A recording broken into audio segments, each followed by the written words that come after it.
Hello, everybody, and welcome back to Writing the Rapids, the show where I, Joe Bielecki, talk to writers about writing. Very often those writers have been recommended to me by writers who have previously been on the show. In the case of this month's guest, Jenkin Benson, he was recommended to me by Callie Peed. Jenkin is a poet, grad student, and musician from Central Iowa. He currently lives in South Bend, Indiana. His debut book of poetry, Are We Rockin' With This?, was released through New Mundo, and I'm very excited to talk to him. If you want to support the show, you can do so for $2 a month at patreon.com/noisemakerjoe. You can toss me a one-time donation at paypal.me, or you can buy my book. It's called Tired. If you don't want to spend any money, that's totally cool. Just tell a friend about the show. Like, comment, subscribe, hit the bell, or whatever. Now, without further ado, let's get into my conversation with Jenkin.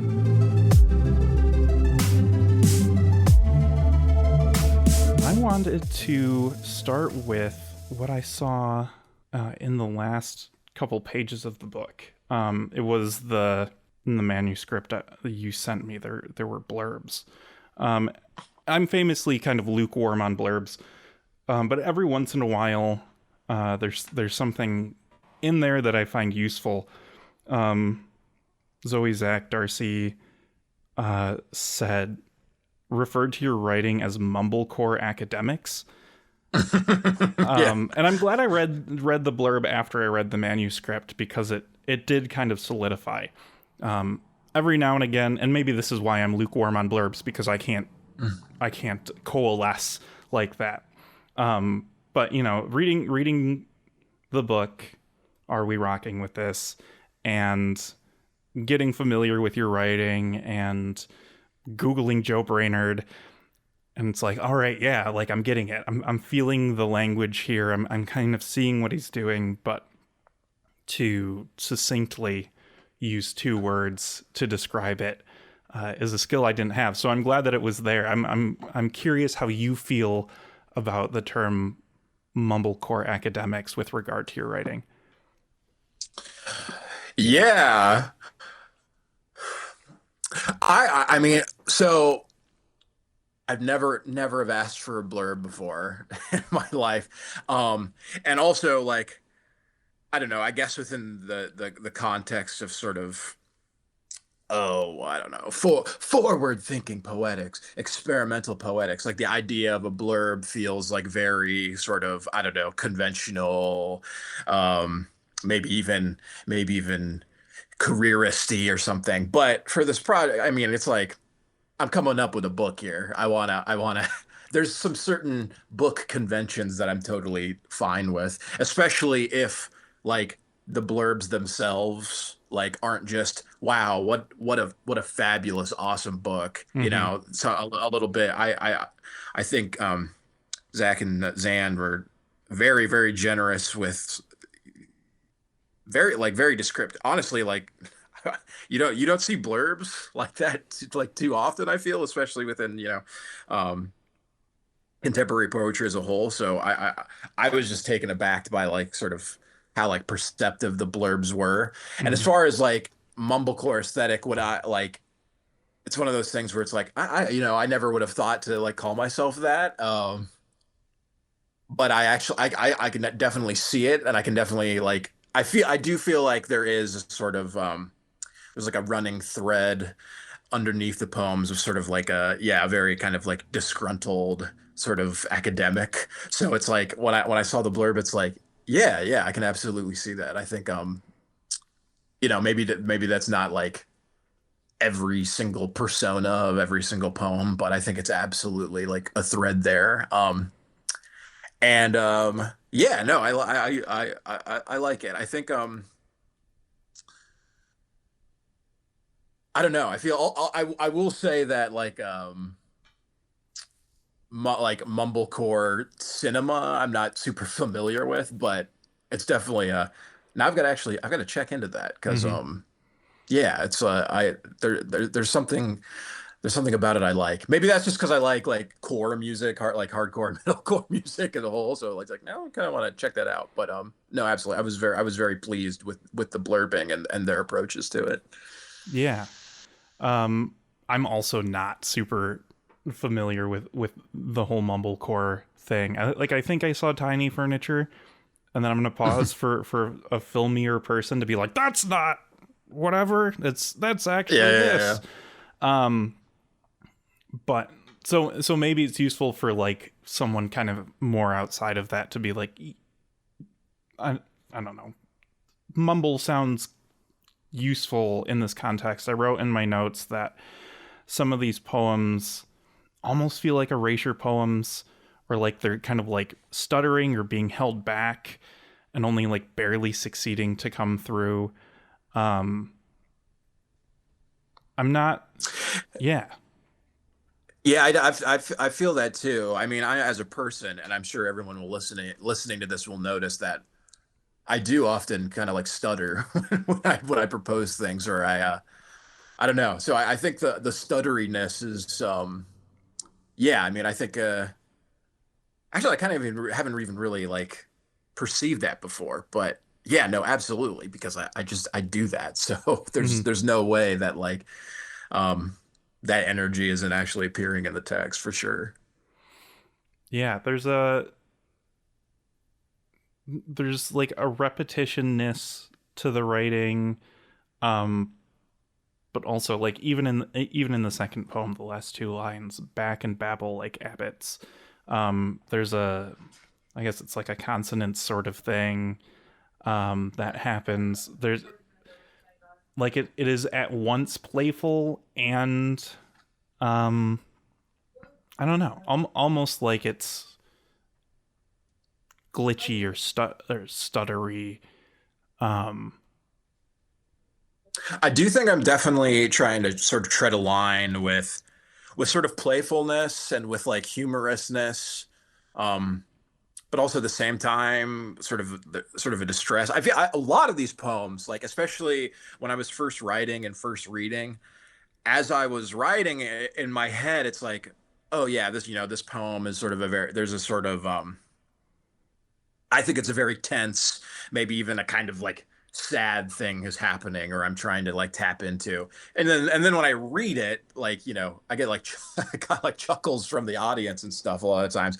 And I that wasn't like I wasn't offended or like, and it was like I kind of just like, I guess that's the energy I'm working with. I guess that's the voice here, and I should just really lean into that. But I do think yeah, there's definitely a tension going on between sort of like the stuttery sort of kind of mental sort of distress with also still a sort of a wryness and a humorousness, and I kind of wanted to bridge those two things, I think. yeah, that'll happen to me every now and again. I'll go to an open mic and read something I think is profoundly sad, and there'll be a line. There's like always a line or a couplet Yeah. or something that gets laughs, and it's like, oh wait, okay. I thought the absurdity that I was putting out there would like hit harder, um, but uh, maybe it's hitting in a different way. Which again, like I guess Hmm. that's fine. That's better than people sitting and staring at their And yeah. phones and Oh waiting yeah, for yeah, yeah. their turn to read or waiting for their friend's turn to read. Um, take what you can get for sure. Absolutely. Um, so my longtime listeners will know that I have a certain I don't know, discomfort, lack of confidence with talking about poetry. I've like started reading nonfiction about poetry, right? Like craft Hmm. essays and whatnot to try to like really wrap my head around what's happening. I think the reasoning is because poetry has such a long lineage, or there's multiple lineages that people can draw from. There's all different kinds of forms that if you don't know what you're looking for, you won't notice. And uh, there's poetry is kind of like ska music, right? There's the old meme that there's more bands, ska bands, than ska fans, and I feel like poetry is kind of that way too, or there's more people writing it than reading it sometimes. Hmm. So it was uh, useful, I guess, that the first poem in the book, yet another poem, gave me a clue, saying after Joe Brainerd. And so I went through, and Poetry Foundation has some stuff on him. So I read into him a little bit, and that gave me a little bit more comfort digging into the rest of the book. But I'd be interested to hear what your relationship with his writing is, and to sort of hear about like the sphere of influence steering your writing, maybe. Yeah, I mean, okay, so I will say I'm being a little cheeky with the After Joe Brainerd because I don't know. I guess my intent with that poem, one I'm responding to myself, and one I'm responding to Joe Brainerd, and also sort of like 20th century instated poems as a whole. But I guess with that one, I'll leave my cards on the table. It's like I'm not like a Joe Brainerd super fan or anything. I saw the original poem, um, and I just like I don't know. I just felt like I could manipulate it and make it a little bit weirder. But also like so for me, I kind of went through like a dry spell of writing. Really after I graduated undergrad, and that was 2017 for me. Um, and I just was like, I don't know, I was kind of like in a phase where I didn't really like have like a voice or like really kind of know what I was doing. I feel like for the first couple of years after that, I was sort of just like basically kind of rehashing and regurgitating very like 20th century lyric type stuff. Like I don't know, I'd consider it like sort of facsimile Seamus Heaney poems, or like facsimile Brainerd poems, or facsimile Robert Lowell poems. Like I was just very much doing a sort of just a like a 20 something um in the 20 something in the Trump era. Yeah, just doing sort of like just basically worse versions of like 20th century sort of, I guess you'd say, like sort of lyric, post-confessional lyric type of poems.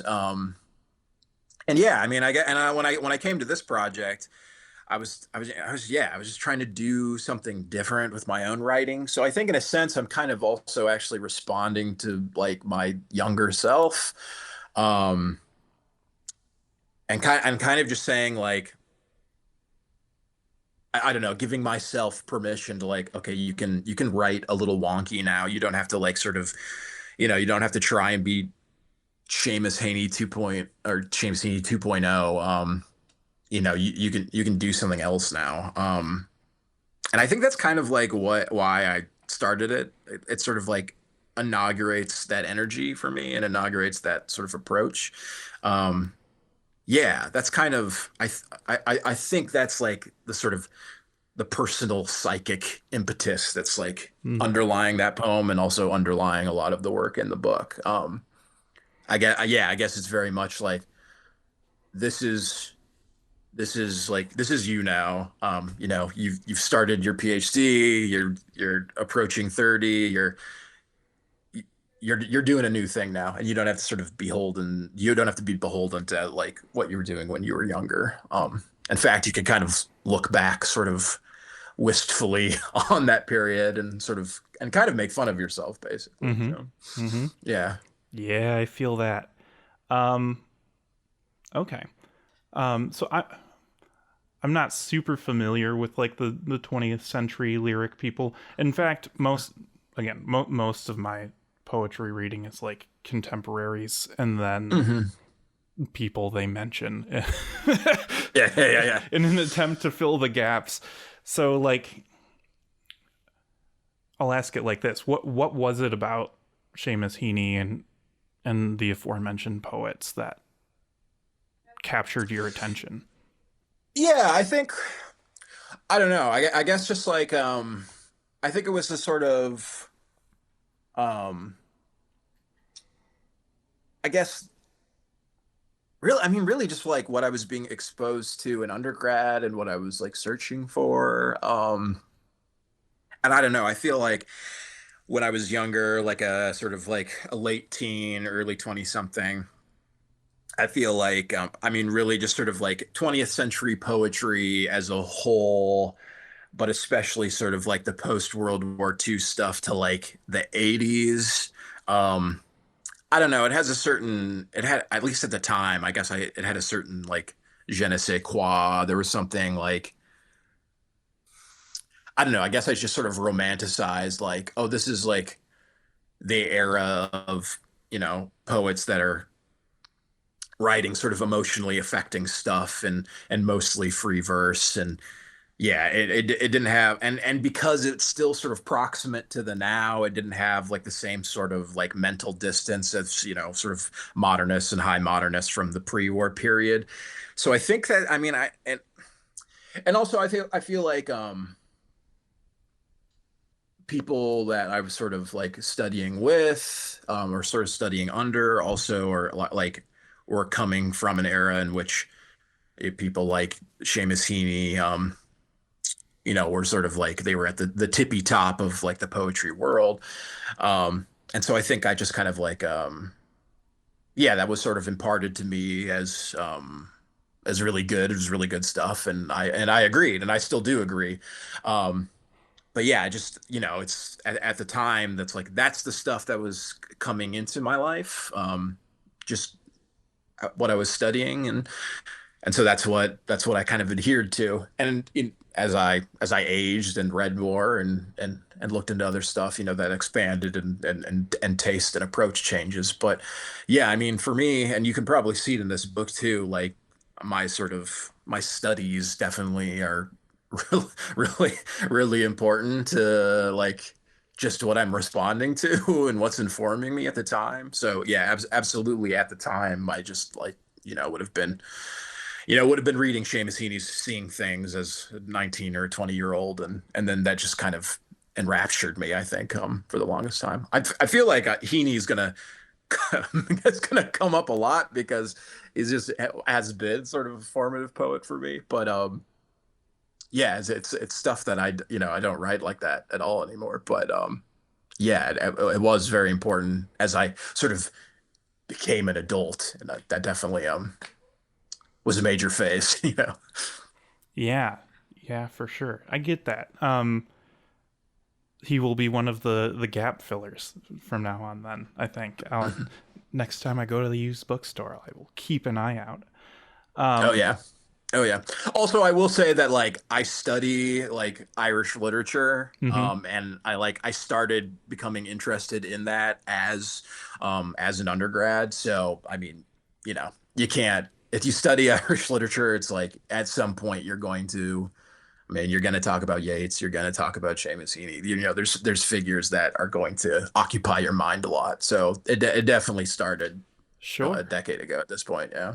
Um, so let's go into that now. Let's take a little detour because, like I Hmm. said before we started recording, googling you brings up your grad student page for Notre Dame, um, and says your areas of expertise are Anglo-Celtic modernism, Irish and Welsh literature, transatlantic literatures, poetry and poetics, creative writing, um, and it looks like you're kind of largely investigating this sort of Celtic British cultural clash sort of thing Hmm. through Welsh writers largely. Yeah, so it's I will say it's like sort of when I entered the program to I'm now dissertating, and so some of it has changed. I mean, the basic gist of my research is well, there's this guy named John Brannigan, and he wrote a book called Archipelagic Modernism. And so this framework of the archipelago is really important to me.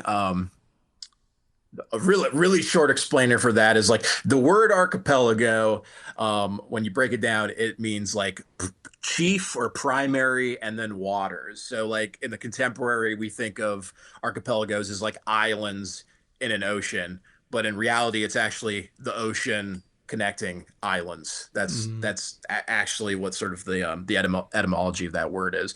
um so basically like my research is like I'm looking at writers like Joyce and Yeats. I'm looking at how they sort of perceive the sea, perceive the ocean, perceive being, on an island nation. And then I'm also sort of like tracing how that influence affects Welsh writers, specifically David Jones and Dylan Thomas. So, sort of seeing a genealogy of archipelagic influence between these Irish modernists and then their successor, sort of Welsh modernists. And then the last two chapters of the research, I'm going from sort of modern Anglo-Welsh writing to contemporary Caribbean writing. Looking at Aishin Hutchison and Sophia Sinclair and how they basically how Anglo-Welsh modernist poetry has sort of influenced them. And basically make an argument that sort of this archipelagic modernist poetics still like sort of influences the contemporary and is important to these Caribbean writers. Um, so that's the gist of what I'm currently researching. But yeah, sort of like researching Anglo-Celtic writing, sort of Celticness is sort of like that's the historical basis for what I do. Absolutely. Cool. At first blush, I get the Caribbean thing seemed surprising, but I guess there is a lot of um, back and forth there. Um, It's definitely a lot of Caribbean writers of like the post World War II period felt a lot of inspiration from especially Ireland, just because of sort of the colonial context. mm-hmm. Yeah, I mean, Irish modernists influenced everybody, but sort of Caribbean writers, they have a special sort of affinity for it because of that sort of historical relationship with British colonization. But yeah, that's the long 20th century durée that I'm working with. Mm-hmm. That's interesting. That's you know PhDs are fascinating to me as I get older and kind of understand exactly, not exactly, as I understand more and more what that means to get a PhD, especially in a humanities context. Kind of solidifies why I'm not doing that, because I don't think like a running theme for me kind of in all facets of my life is getting excited about something and then getting excited about something tangential to that and then fractaling off into infinity, Yeah. and never really getting much more than an early college level understanding of really anything. And so like it's kind of the same reason why I don't have any tattoos. It's like, what do I like enough to dedicate that much effort, flesh, time into? Mhm. And because the answer changes every 6 months, um, I respect the obviously the work that goes into it, but I respect the ability to lock in uh, on something. It Yeah, it really is a balancing act of being hyper specific while also being like sort of eruditely, broadly general, Mm-hmm. um, and trying to find the balance between those sort of like two very polar things. But yeah, it's something. It's something. I'm curious. I guess the kind of chicken and egg question then is like, because you have a master's degree too, so like after doing undergrad, you said I want more, and you went on and did your focus sort of narrow as you did the master's degree program, so that by the time you were through that and said I want to get a PhD, you were kind of like dialed in, or were you still, at what point did the thesis come Yeah. about? Yeah, so I mean, originally, I after undergrad, I was working like office jobs for like temp agencies for like 3 years in Des Moines, Iowa. I'm originally from Iowa. I'm from a small town, like 30 minutes outside of Des Moines.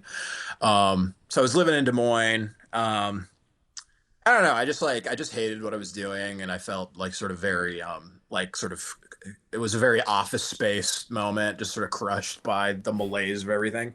Um, and so, yeah, I kind of just was like, I want to get my foot back into the door of graduate academia, but I didn't really have the chops at that point to like apply for a PhD, as far as like writing samples go. So I was like, okay, I'll apply to a master's program. I did mine at UBC Vancouver, partially because it's like it's cheaper to do that actually. Hmm. A lot of humanities. There's some funded ones in the States, but a lot are just like exorbitantly like prohibitively expensive. It's like not a good investment at all. And also it's like I wanted to go abroad, but I didn't want to like jump across the continent. So I was like, okay, I'll try Canada out. And that was great. I love living in Vancouver. It's honestly like one of my favorite places in the world. Definitely my favorite city in North America. But while I was like at Vancouver, I feel like I don't know, like maybe my like sort of like neurons finally started to fully develop. At that point, I was like 26, and yeah, I don't know. It's just my sort of scholarly interest started to solidify. That's also like when my sort of like I don't know, my drive to write poetry and to sort of like write textual art came back into my brain after a couple years of like not really writing that much. I don't know, while I was up there, like I produced like a very lo-fi, like indie pop, sort of dream pop album. And I don't know, I kind of got a little funky with the lyrics there too. And I think I consider that like a very formative moment for me creatively as well. Um, because it just kind of got the juices flowing again. And yeah, I don't know. I guess like the masters was like it was sort of like a confidence building moment. Like, okay, I'm getting back into the swing of things. I'm pursuing my interests. I'm like sort of realizing things about what I want to do aesthetically.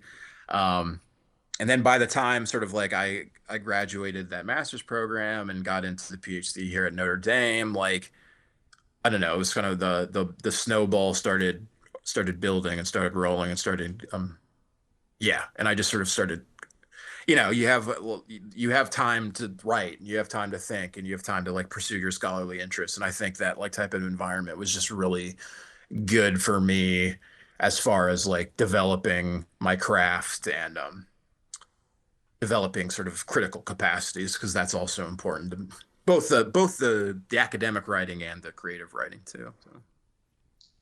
Yeah. Yeah. I dig that. I like the that you noted the confidence building moment. I also think I kind of want to echo strongly this idea that like engaging in study is really good fuel for your creative juices. Mm. Um, and I don't think it matters what you're studying, right? Because like, Yeah, yeah, yeah. because you know this is you're doing literature stuff, but you're not in necessarily like a generative program. Uh, No, no, no. It's And like I'm my program is like purely it's purely like academic lit crit stuff. I will say that like there is an MFA program like within the department, and I'm friends with a lot of MFA people. I have been friends with a lot of MFA people. I go to readings. I like um I know sort of the creative writing professors. So I feel like that proximity is also really helpful. And it's some universities like sort of the creative writing program and the English literature program are like fiercely split and like mm, there's not necessarily a lot of contact. But here at Notre Dame it's like I mean I see all these people all the time and it's all within the same department, so there's a little bit, I think there's a more there's a camaraderie there that has definitely like been very positive for just being generative with writing. yeah, oh, that's really nice to hear because of Yes. the other Notre Dame people I've had on that are creative writing people. I'm like, oh, good. I don't need to apologize for anything or have one of those well he was nice to me sort of conversations that I have every now and again in various writing circles, which I hate doing. Yeah, yeah, yeah. Yeah, I mean, I can't speak for like other, maybe other people that have more sort of dissonant feelings about it, but it's been, yeah, I think the sort of the compactness of the space where the English department is, it's personally been quite helpful. Yeah. Awesome. I dig that. It's funny to me the modernness of the work that you're working with, the writing that you're working with.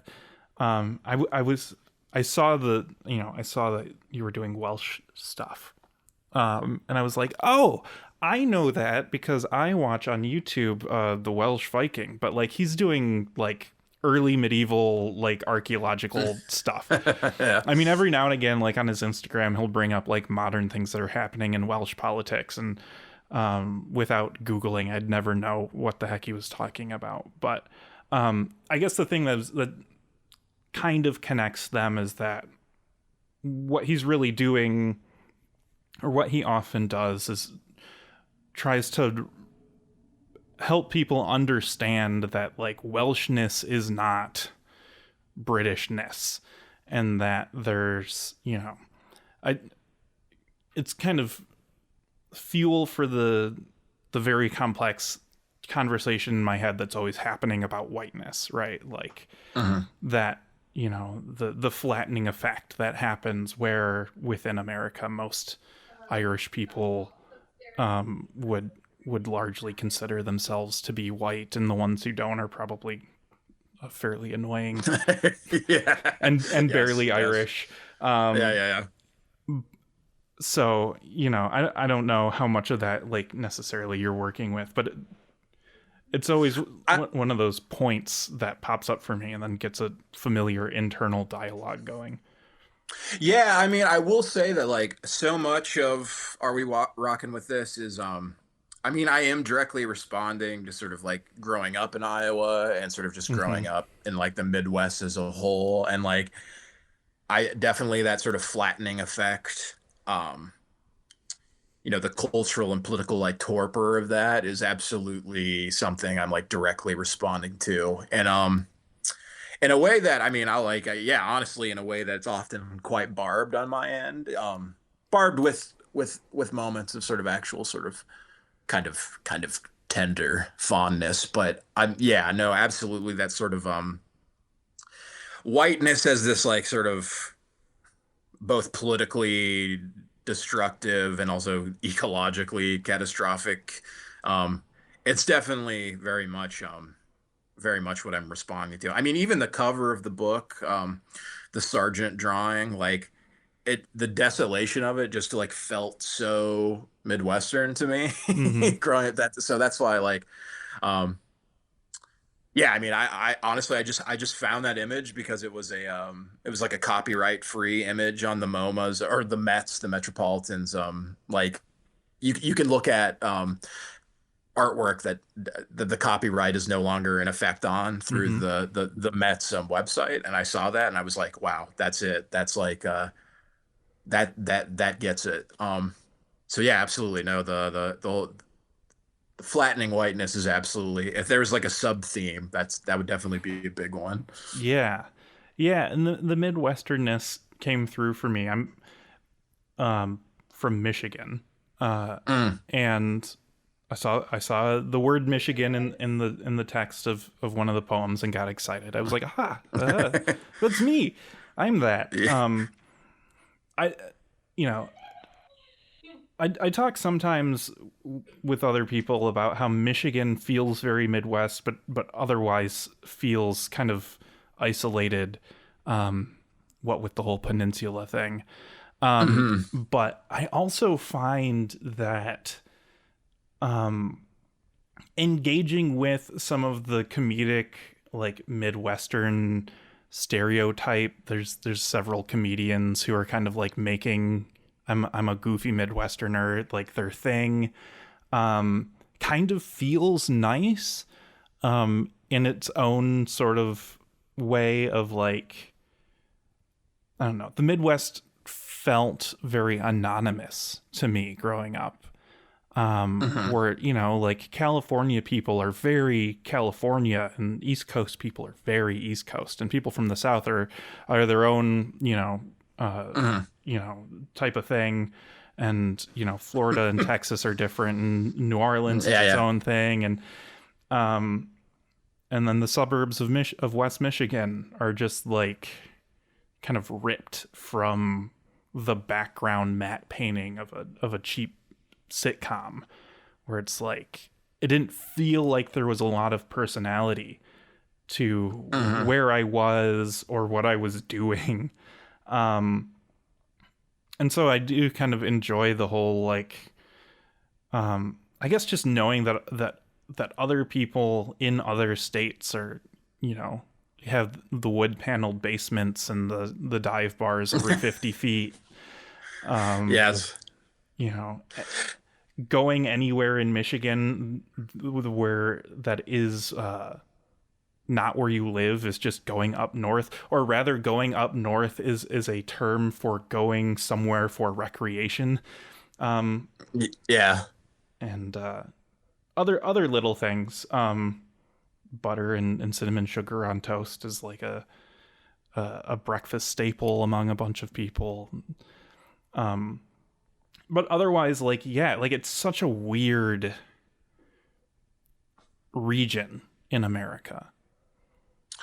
Yeah, I mean, like, I think I don't know. I often talk about this when I'm like, I don't know, when I'm out, especially when I'm like out east or I'm like in New York City and talking with my like New York friends, because like certain parts of the Midwest feel like they have some sort of like, I think a lot of it has to do with like sort of accents too, Mm-hmm. like especially like northern Minnesota, Wisconsin, sort of Chicago. Like really like anywhere that has like an accent or like yeah, like Upers and stuff. Like those parts of the Midwest always felt like there has some sort of like yeah, definitely an imagined community, but at least there's some sort of like cultural markers that sort of like are perceptible. Because like yeah, like growing up in Iowa, it felt like Iowans like notoriously aside, unless you're like in the very north, like no accent, very sort of flat affect. There's no real like major cities, so like sort of culturally behind everywhere else. Like the joke was like Des Moines always, it either wanted to be Omaha or Minneapolis, but just didn't have like the bodies to actually like be that. Which also like it's like you're in dire straits when like sort of Omaha is like the aspirational city. And I like Omaha, but like yeah, it was yeah, it felt like there's a certain like cultural malaise, absolutely, and a sort of like yeah, I mean flatness is the word. That kind of like I don't know. And it's also I'm kind of like responding to that too because a lot of Iowans, especially and like the like sort of kind of like at the start of the Obama years was very much like, hey, we're gonna re sort of market this place. It's actually it's cheap to live here. It's cool. We're proud to be Iowans. We're really proud. And it's also there's like some weird sort of racism to that too, because it's like, Des Moines might be small, but at least it's not Cleveland. At least it's Mm-hmm. not Detroit. Um, and then like I visited Cleveland and it's like, oh wait, no, this is like totally better in every capacity. Oh, and I like this place way more.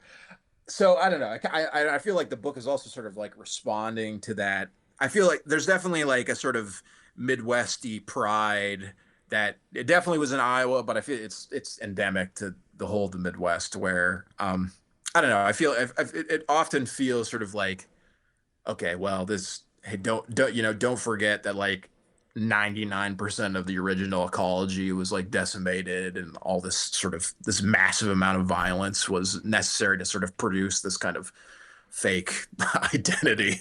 So, yeah, I mean, I feel the book is absolutely sort of responding to that too.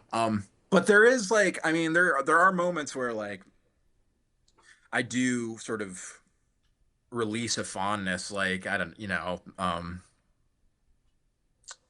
there's the memories of going to this bar that my family goes to on Christmas Eve. Like even if that's not like necessarily totally explicitly intimated in the text, like it's definitely underlying sort of how I think about like the region. So there's absolutely like a chagrin and a critique, but also I'm from there, and sort Mm-hmm. of any sort of effective relationship I have with that is also sort of is undergirding the text and probably like, enhancing the stakes of the critique too. Um, Yeah, I think there is a one of my favorite YouTube people and writers in general is Noah Gervais, who does super long form video game stuff, but also does travel mhm. logs.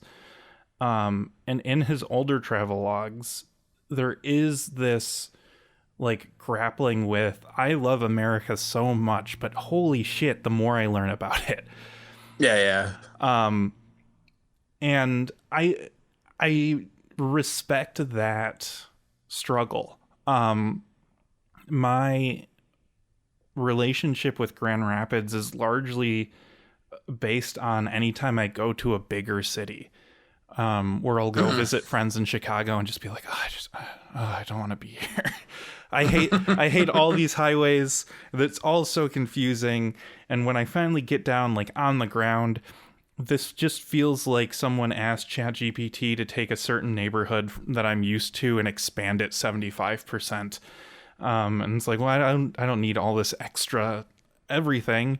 Mhm. Or like I went to New York as a kid and it was just like whatever clicks on in people's brains when they go to New York for the first time and immediately fall in love with it and the people and the energy and the buildings and the like I don't have that in my brain. Like I went there and I was like this place like literally stinks. There's cigarette butts everywhere. The buildings are too tall. Like I was not having it. And so like I get older, I have less energy, I have a kid, I can't travel as much, and suddenly Grand Rapids is just like, yeah, this is fine. This is fine. Yeah. And like there Yeah. I guess that's kind of like that's the genetic Midwesterner in me is like, yeah, right here is okay. Yeah, it's fine. Yeah, Like yeah. I got a lake over there, there's some woods back over there. Yeah. Yeah, I mean, I will say that yeah, I very much enjoy like living in South Bend. It's like it's very like just sort of culturally like moving from Vancouver to South Bend like was not hard at all for me because it's like okay, I'm back in a sort of small city in the Midwest. Like how to operate here. Um, yeah, I definitely there's a certain urbanity in the text that Mm-hmm. I definitely like I appreciate and in fact like I love going to Chicago. I love going to New York. What if I have the chops to actually survive there? I don't know that, mate. After the PhD is done, we'll see where I get a job. Um, but yeah, I mean, I definitely the tension between sort of comfort with the Midwest and also sort of like kind of disdaining a lot of aspects of it is sort of the core. It's definitely a core of it, sort of effectively and historically even. So. Yeah, absolutely. Um I want to go back to you mentioned something that was a clue for me earlier on, like 20 minutes ago. You mentioned putting the book together in such a way that mm, kind of maybe answered one of the questions I had, which is kind of a general question for people who put together collections of things, less so novels, which is like, did you set out to write a book of poetry or did you find that you had 40 poems and said, all right, I'll write a couple more and bind them together? Yeah. So at the time of creating this book, I was kind of like, I had one project. It's a chapbook called Sixth Man Award, that was published by Cut Press. And that's like that's much more narrative project. And it's very much like informed directly by my life. it's sort of it's yeah, I'd consider it like a narrative poem. And that one was like, okay, I'm very explicitly I'm trying to do this narrative here. It's actually informed by my eighth grade basketball season. Hmm. Um, so it's like it was very much like this is my attempt at like doing something like kind of fictive, but also like it's still very much poetry. And as I was writing that, I was also writing sort of like these one-off poems that are just sort of responses to other things, and the muse of history would hit me, and I just I'd get something down. So yeah, it really became like I think like the two writing processes were coterminous. Um, and I think it really was a case of like anything that didn't sort of thematically go within Six Man Award, I put into another Google Doc with, okay, this is like these are the more sort of singular poems, and eventually I was thinking eventually these will sort of coalesce into like a book. And because they're all sort of like written in the same period, even if the sort of the topic of the poems like are radically different, there's they're still coming from that same sort of creative moment, so they kind of work together. Um, yeah, so that's kind of I think that's like literally like sort of the just my pragmatics of how I was going about the writing process was sort of like, okay, I've got this one project and I've got this other project, and if I'm writing something creative, they're probably going to go into either one of these two. And I am also a person that's very much like I have to have sort of like multiple creative Hmm. projects going around, just because like I don't know, I just maybe it's like sort of ADD or my like OCD, like literally OCD, just sort of like, okay, I need to focus on like this type of thing right now, but I also want to do this. I'll get to that later. But yeah, it's sort of a very there's a certain um yeah, I guess fractalness to like how I was approaching the writing process, because I had my fingers in a bunch of different sort of thing. Well, at the time, like those two things, but it's since then it's become I've got a couple It things has and they'll get ballooned. done. Yeah, yeah, they'll get done eventually, but yeah. And then I'm curious about how you arranged the poems. One of the things as I'm scrolling back and forth, I notice is that it kind of feels like the look of the poems becomes more solid toward the end. Like Hmm. there's, I mean, throughout there's a bunch of playing around with different spacings um, of all kinds, but it kind of feels like the poems get blockier toward the end and tend to get Hmm. longer. Um, so, kind of, how did you go about ordering?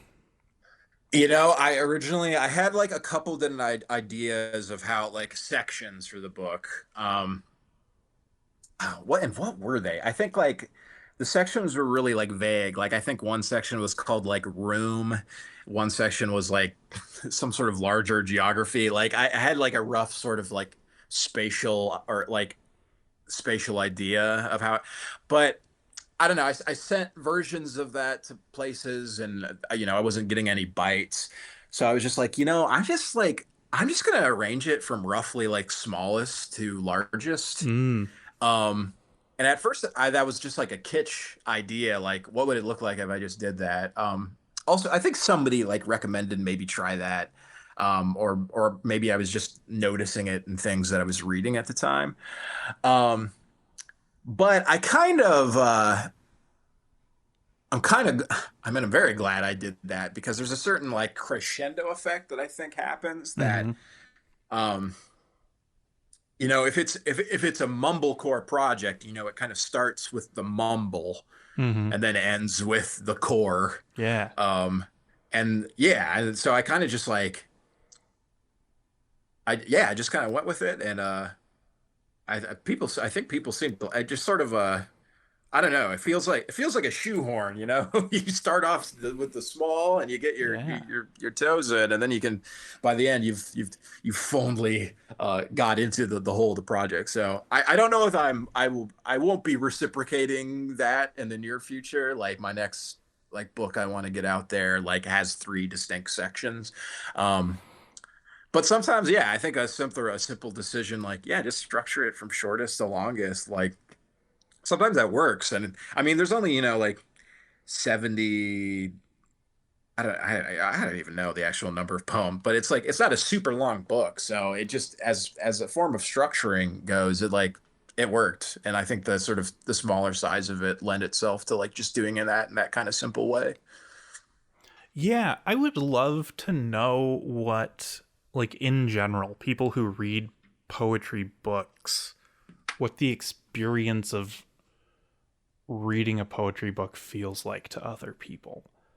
Um, that is just a thought that popped into my head. But I Mm. liked the, one of the things that popped into my head is the book almost felt like a post rock song, where Oh, it's like yeah, yeah, it yeah. the crescendo, like it is kind of getting, it's moving, it's expanding to something, Mm. um that I really, I liked the movement of it. I liked kind of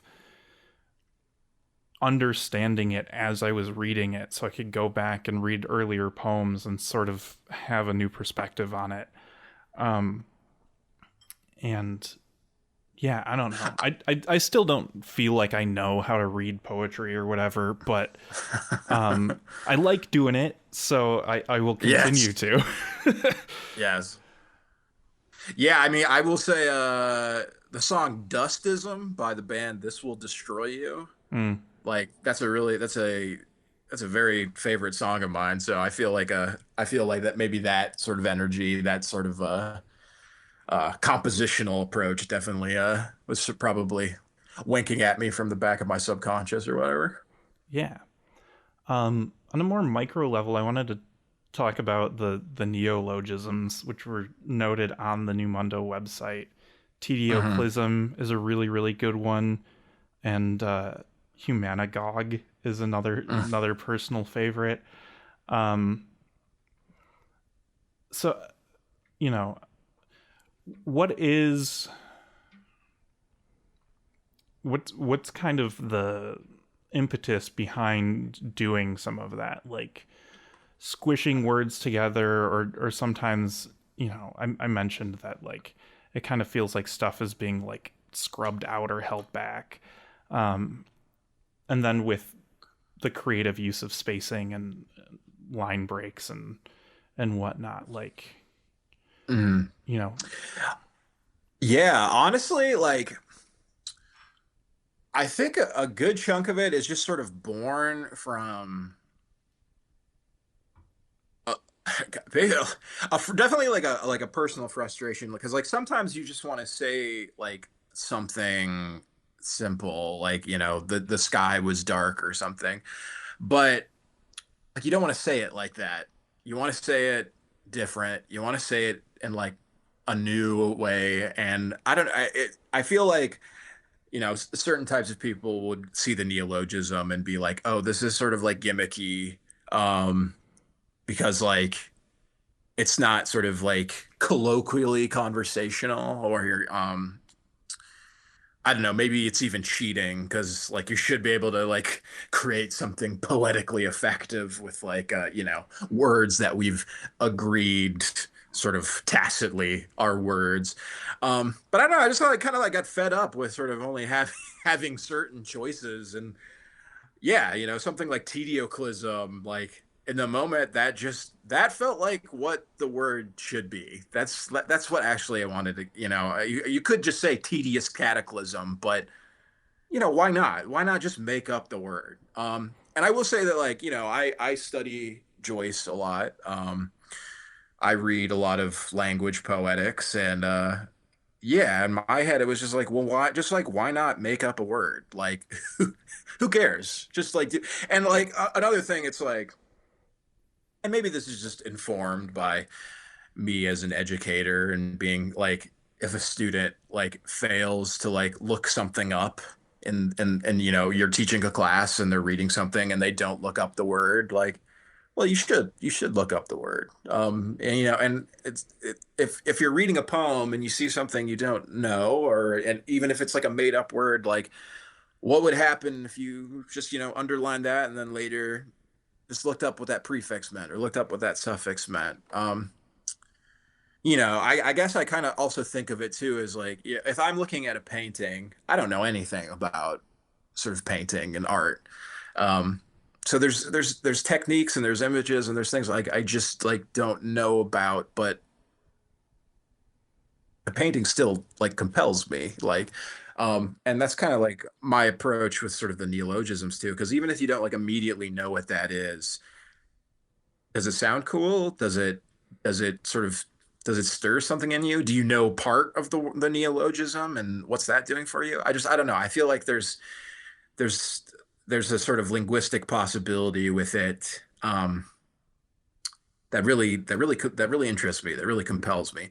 And also I think that just like the poems are often dealing with sort of the contemporary and sort of how sort of disjunctive and just weird and collapsy and apocalyptic everything feels. So I feel like the language is also trying to get into that sort of just that sense of psychic distress and that sense of sometimes just like not having a language that can really accurately get at the world. I guess sometimes I feel like I'm trying to translate English into an English that's somehow more descriptive of like the moment we live in. So yeah, I think that's really the impetus behind it. And also, there's I am tickled by like the wonkiness of doing that and just sort of like there's a sort of jocular facet of just being weird and wonky with the words. So yeah, I wanted to do it, and it came from my brain, and I spent a lot of time looking at the Oxford English Dictionary, just like looking at old words or like sort of forgotten words and weird prefixes, and spent a lot of time on Wiktionary too, just looking at stuff. And yeah, and then you cook up something, and people seem to be rocking with it. So yeah.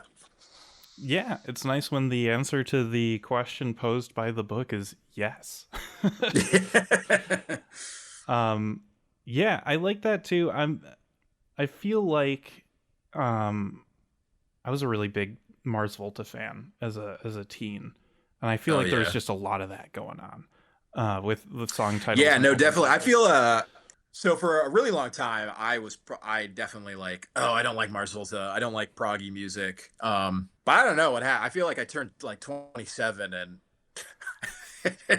and then like it just really something clicked in my head. There's a lot of prog stuff I don't really care for, especially like the 70s and 80s, but like really I feel like winter 2023 I started listening to Deloused in the Comatorium like quite a bit. And I mean I loved At the Drive-In, so it Mm. was like why did I wait so long to actually like listen to the Mars Volta seriously? Um yeah, I really love sort of like mathcore and other sort of mathy like indie rock too. And I listen to like a lot of free jazz and a lot of jazz music in general. So I'd say like my music taste is like very like I trend towards sort of like more like sort of rhythmically wonky stuff, like heavier stuff. So I definitely think that like that sonic capacity like really like influenced my decision. It's like, hey, I listen to bands that are screaming and they're playing in like 11/8 time. It's like might as well why can't my poetry be as sort of like like often like grating and sort of and difficult and not manageable. And that's very much like informed by sort of the heavier, like the harder, more complex music I listen to. Yeah, absolutely. I love that too. I whenever I sit down to write poetry, I have to prime myself by listening to weird rap music, just to sort of like get the language going. I love the Mm. idea of attempting to um, do the same, but with I don't know. uh, this town needs guns or whatever they're called now. Like that, Yeah, yeah, yeah, yeah, yeah. that seems fun. I kept thinking mathy, and my brain kept just going to Midwest emo bands, and not Yeah, I mathcore mean that. bands. Yeah, I will say I have a tattoo of Cap and Jazz, so Do you? like, yeah, yeah. Tim Kinsella is definitely like a big influence on me, but like, yeah, no, I love Owls too and stuff. So yeah, a lot of, yeah, I mean, a lot of Midwesty post-hardcore stuff is definitely in the subtext of the book. Absolutely. Mm-hmm. And it feels like it. I can feel that coming through. I think not just because I'm a Midwesterner, but because I was also sad in my 20s.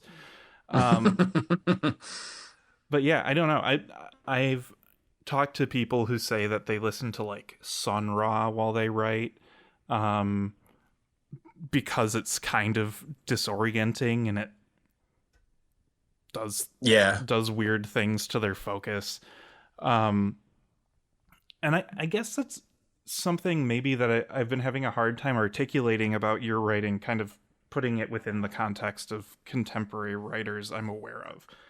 Um, is that you are doing something that, like, looking at the poem without reading it takes my expectations to one place, kind of reading the text takes it at first to a different place, and then the deeper I dig into it kind of pulls it in a different direction. um and it's always exciting to understand that, like, there's a indie lit is a big thing, and it's not just the 60 people I'm used to reading posts from on Blue Sky or whatever, but like, Mhm. um yeah, like, I like to constantly be unable to effectively classify something. Yeah, I think definitely the book does feel very much like sort of a very kind of like haphazard mosaic of real I mean honestly just like various interests from teenage dumb to my 20s because like I mean if it it's my first full-length book so it's like there's so much precursive things from like my just like my youth and like my undergrad experience and like everything leading up to that like it's never really had an outlet before so that definitely yeah there's definitely a sort of a cultural like personal mosaic of just random things from like oh gosh I mean if you're gonna like 2008 to 2024 basically like it's there's so much composite going on absolutely.